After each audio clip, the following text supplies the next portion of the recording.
Welcome to Football Today TV. These is your home for updated football news. So feel free to share your opinions and remember to subscribe as we continue to grow our family. Liverpool Football Club are facing a difficult moment in their rebuild, even after spending a huge amount of money in the summer. The club were expected to strengthen their team and build a platform for future success. But recent results and ongoing issues have raised questions about how the squad is shaping up and what lies ahead for the Reds. This story shows that big spending alone does not always produce clarity or stability, and that Liverpool now have a long list of important decisions to make before next season begins. In the summer, Liverpool spent close to £450 million on new players, a figure that stunned many in world football and showed huge ambition from the club. They brought in several high-profile signings with the hope of improving the squad and pushing for titles again.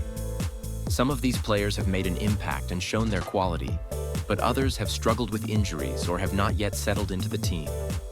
This means that the rebuild, rather than being a clean transformation, has become far more complex and uncertain. One of the main problems now is uncertainty about how Liverpool's squad will look by the time the next season starts. A good example of this is in defense. Liverpool had hoped to strengthen their centre-back options, but one target, Marc Guehi, ended up joining Manchester City. Meanwhile, existing defenders such as Ibrahima Konate and Andrew Robertson have situations that could lead to changes. If players like Konate leave, the club could be forced into making more signings to fill the gaps. This has made the defensive planning side of the rebuild much harder and more expensive than originally planned.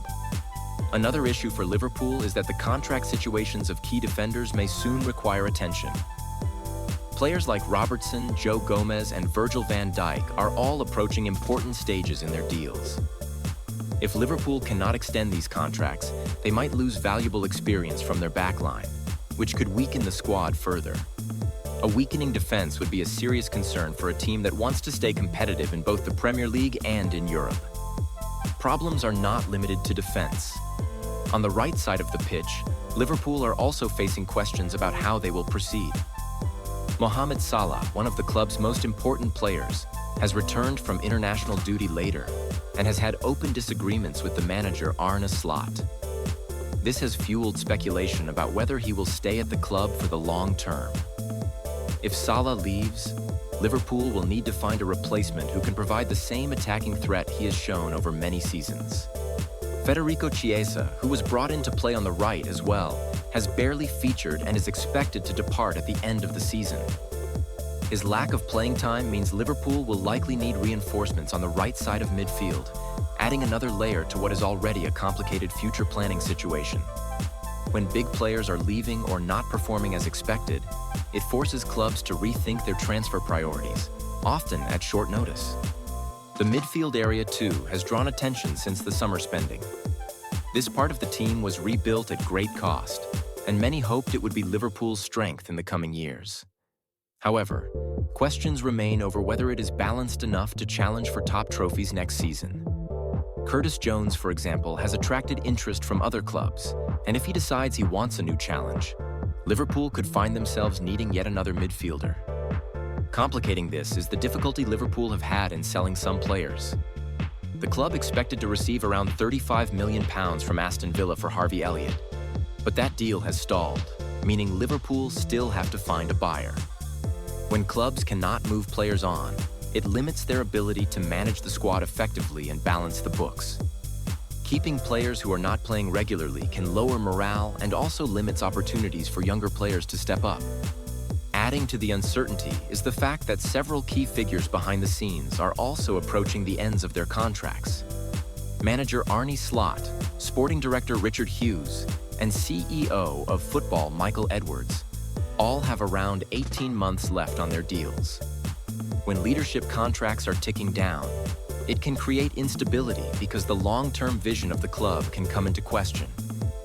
If any of these leaders choose to leave or are replaced, Liverpool could be entering a period of major change off the pitch as well as on it. From an outsider's perspective, the scale of the summer spending was meant to bring stability and clarity, not uncertainty. The expectation was that the £450 million spending spree would strengthen Liverpool's starting 11 and close gaps in weak positions. Instead, managers and fans now find themselves facing questions about squad balance, contract renewals, and future transfer targets. It is a reminder that football does not always follow simple logic. Big spending does not always guarantee immediate success or a smooth future. There are positive signs for Liverpool, however. Some of the big signings have impressed when fit and available. Florian Wirtz, a major signing in the attack, has scored goals and looked like a player capable of making a difference in important matches. Hugo Ekitike has also shown promise, and both Jeremie Frimpong and Milos Kerkez have developed well since joining the club. These players provide hope that Liverpool's huge investment could pay off in the long run if they continue to grow and stay injury-free. But it has not all been smooth. Some of the more expensive recruits have struggled with injuries, limiting their contributions. For instance, Alexander Isak, who arrived in a British record transfer, suffered fitness problems and a broken bone that kept him out for significant periods. Similarly, Jeremie Frimpong has made only a handful of starts due to recurring hamstring issues. These setbacks have made it hard for the team to find consistency and rhythm. In the context of these issues, even questions about the team's style of play have emerged. With a lot of new faces and changes in personnel, it can take time for a team to develop a clear way of playing that fits all the players. Analysts have pointed out that Liverpool sometimes look uncertain in their patterns of play, especially in how they control games or press opponents. These are not fatal flaws, but in the Premier League, where many teams are strong and competitive, small mistakes can be costly. Another long-term concern is what these spending decisions mean for Liverpool's identity as a club. In the past, Liverpool were known for being smart and careful in the transfer market. The close to £450 million spending spree represented a bold change in how they operate. And while it shows ambition, it also raises questions about whether that approach will become a new long-term strategy or remains a one-off. For supporters, this period has been a mixture of excitement and frustration.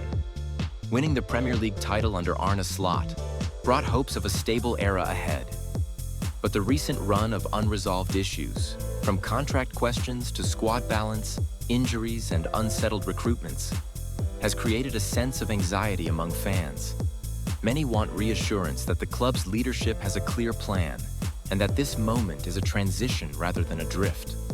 Despite all these challenges, Liverpool remain one of the biggest clubs in football and have the potential to navigate this phase successfully. Their spending shows that they are not afraid to compete at the highest level, and they still have talented players capable of winning games. The question now is not whether Liverpool can build a strong squad. They have already bought many players with great potential, but whether they can manage the process of combining all these pieces into a coherent unit that can compete for trophies. In the end, Liverpool's story this season is not just about money spent, but about careful planning, adaptability, and leadership.